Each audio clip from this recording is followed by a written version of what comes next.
Sabi nila, basta raw driver, sweet lover. Pero dito sa City of Pines, naging kultura na raw ng ilang mga driver, hindi maging sweet lover ha, kundi kind-hearted driver. Na nanlilibre raw ng pamasahe. Inilibre ko kayo. Kayo po yung naipost. Yeah, emergency lang. Saka yung bayad, di okay na. Wag ko nang isip na. Seryoso? Free emergency libre. Thank you po. Pero hindi lang siya ang deserve ng papuri. 77 ma'am. Pero wag na ho ma'am. Inililibre na rin niya ng pamasahe ang mga pasahero niyang walang-wala. Parang naging normal na rin kasi sa akin yung pagtulong talaga kasi yun yung laging sinasabi ng magulang ko, hanggang kaya mong tumulong sa tao, tumulong. Madalas na nga raw na kapag emergency case ang naisasakay niya, inililibre na lang daw niya. So sabi ko, ba't ko naman sisingilin to, nangangailangan na nga ng tulong, sisingilin pa. So doon na po nag-umpisa. Isa sa nailibre noon ni Dominic, ang grade 6 student na si Gabriel. Sila kay ko po, kukuha siya po ng taxi. Tapos siya po yung nakuha yung si Ading. Pinasakay pa ako sa kotse para pumunta sa hospital po. Nasagasaan daw kasi si Gabriel at nabali ang kanyang paa. Kaya ng araw na yon, kailangan niyang magbalik sa ospital para magpa-check up.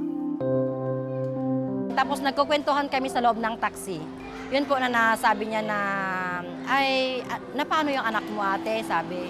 Sabi ko naman, na-disgrasya. Medyo naantig lang sa puso ko nung sinabi niya na nagda-drums din siya sa church.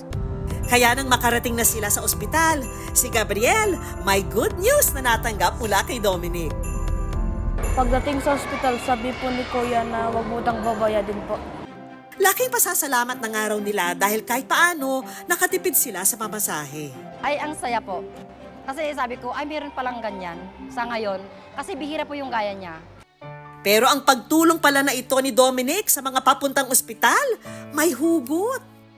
Nasa Dubai raw kasi siya noon, kasamang asawa, nang magkasakit siya roon. Karoon po siya ng sakit po doon na Bell's palsy, so kinakailangan po niyang umuwi ng Pilipinas para magpagaling. Pero dahil nagsisimula pa lang noon sa trabaho, halos walang ipon si Dominic. Mabuti na nga lang daw at may mga mabubuting loob na tumulong at sa kanila'y nagmalasakit. Kagandahan po nito, yung mga kasamahan ko po sa trabaho, sila po yung hindi ko in-expect na nag-aambagan ho sila ng pera para lang ho may aabot ho sa akin.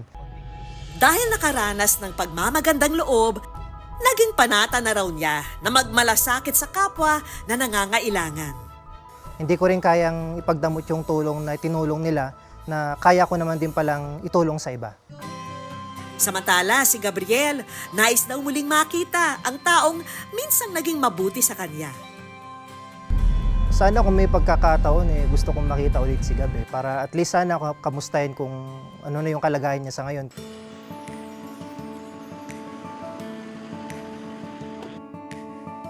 Oh, Gab! O Kuya! Ano? Kamusta ka? Okay po Kuya. Kamusta na yung paa mo?